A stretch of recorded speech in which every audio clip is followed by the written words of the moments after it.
এবার ইউনিসের এক কথায় কেঁপে উঠেছে আইসিসি সহ ভারতের ক্রিকেট বোর্ড। হ্যাঁ দর্শক, বাংলাদেশকে বিশ্বকাপ থেকে বাদ দেওয়ার কারণে এইবার মুখ খুললেন বাংলাদেশের প্রধানমন্ত্রী ডক্টর মোহাম্মদ ইউনুস। কি বললেন তিনি জানুন বিস্তারিত। দর্শক, বাংলাদেশকে বাদ দেওয়া হয়েছে বিশ্বকাপতে, এটা সকলেরই জানা। কোন ইস্যুতে বাদ দেওয়া হয়েছে এটাও সকলেরই জানা। যেখানে মুস্তাফিজের ইস্যুতে শেষ পর্যন্ত বাংলাদেশের বিশ্বকাপ খেলার স্বপ্ন একেবারে ভেঙে যায়। যেখানে বাংলাদেশ একের পর এক ইমেল করেছিল আইসিসিকে, যেখানে বলা হয়েছিল আমরা ভারতে খেলতে চাই না, শুধু নিরাপত্তার কারণে আমাদের ভেন্যুটা শ্রীলঙ্কায় নেওয়া হোক।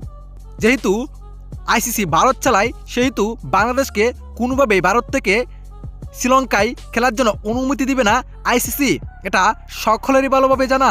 এইবার দর্শক, বাংলাদেশকে বিশ্বকাপ থেকে বাদ দেওয়া হয়েছে। বাংলাদেশের বদলিতে আনা হয়েছে স্কটল্যান্ডকে।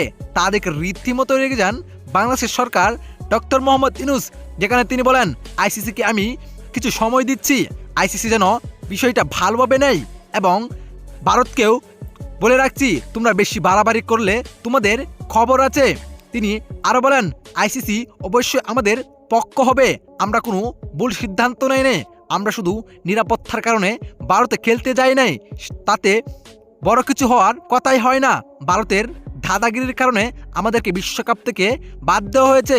আমি আইসিসিকে বলতে চাই এই বিষয়টি আবার ভালোভাবে নেওয়া হোক, আর বাংলাদেশের ভেন্যু শ্রীলঙ্কাতেই নেওয়া হবে।